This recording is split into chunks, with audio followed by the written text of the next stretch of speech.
Mga tipsy, nandito tayo sa Naval Base Bowling Alley sa may 32nd Street, San Diego. Order tayo ng food, tikman natin, let's go.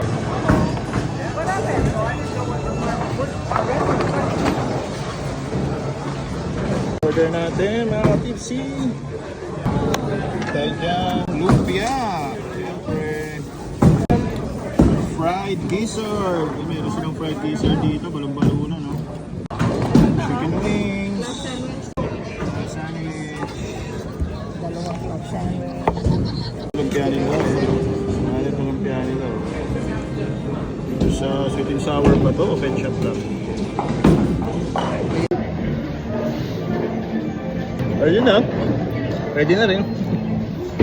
Try natin itong fried gizzard nila. Fried gizzard, yan, balong-balunan. Pritong balong-balunan. Like the gizzard man? Yeah. That's why I knew there were Filipinos back there. Yeah, yeah. Saw that in the middle.